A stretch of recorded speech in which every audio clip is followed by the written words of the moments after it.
I'll always say this when it comes to Wyoming Native Americans and basketball. The players know how to bring it on the court, and the fans know how to bring it in the stands. Cokeville versus St. Stephen's in the 1A state championship game. First quarter, Cokeville wearing the white, down 7-2. They work the ball inside to Katea Kallstrom, who will get a turnaround high kiss off the glass for two. That would put her team at a 7-4 disadvantage. Meanwhile, St. Stephen's was taking advantage of a number of second chance opportunities. Hannah Blackburn was in the right place at the right time to collect the miss and stick the ball back in for two more and move the score up to 11-4. Defense time. Trinity Goggles applying some backcourt pressure, and it worked. And the foul. Those 2 points were almost too easy. The Lady Eagles would move ahead 13-8.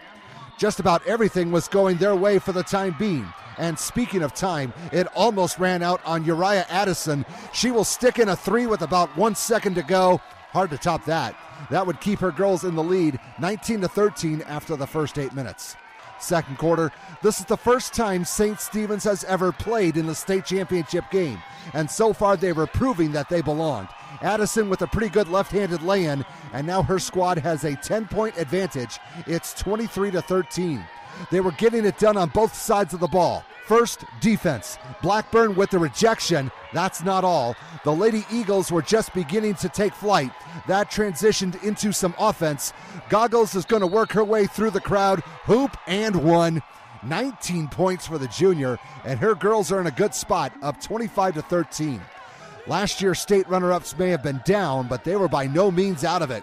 Kallstrom led her team with 16 points, but they still have more work to do, trailing 26-16. All they could do was just slowly chip away at the deficit. Kate Fiskus may have been the smallest player on the court, but she did her job. Now the Lady Panthers are down 29-19.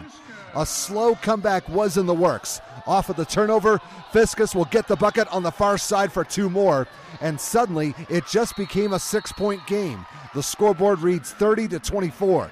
We have not yet seen the main scoring threat for St. Stephen's. That would be Rochelle Lynch. This is college range plus, and the junior knows what she was doing. She was one rebound short of a double-double. Now it's 33-26. But the opposition had no quit in them. Cheyenne McKinnon has not heard a buzzer go off yet.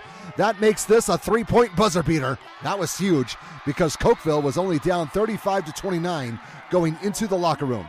You could get a sense as to which side had the momentum, and once it gets going, it's hard to stop, as you will soon find out. Third quarter, the Lady Eagles were able to regroup. Lynch gets her own miss and scores on the second chance opportunity.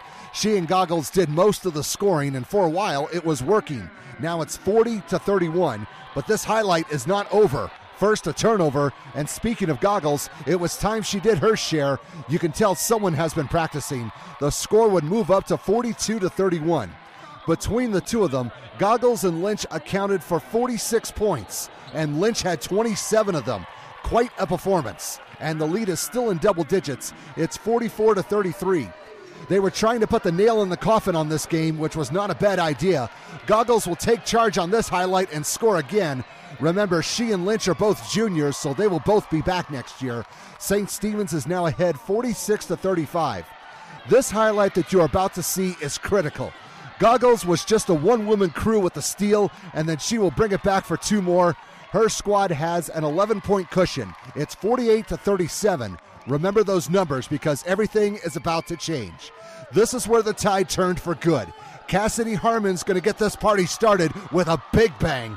And Cokeville was down 48-43 going into the final 8 minutes. Fourth quarter, the break changed nothing. The Panthers were still pouncing.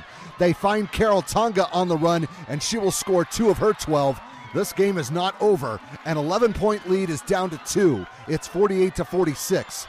They were spreading the love and keeping the defense off balance. McKinnon scored a dozen herself, and now we have a tie game. It's 48-all, and there is still plenty of time to play. The lead would eventually change hands, and Cokeville would build on it. McKinnon with a medium-range jumper, and she cans it. This is the first time her girls have led. Now it's 52-48. Hope you've been doing the math because there's more to add on. Off the turnover, here comes Janetta Tykert. She knows what to do, and she will add on. The scoreboard now reads 54-48. The fourth quarter is where a game can be won or lost, and that was especially true in this game. Harmon is open. Her teammates find her, and she finds the hoop to cap off a 19-zip run. Now the Lady Panthers are in the driver's seat, up 56-48. St. Stephen's needed some offense. Nearly 7 minutes without 1 point. Lynch finally stops the bleeding. Her girls trail 56-50, and there's still 4 minutes to go, so they have a little bit of time.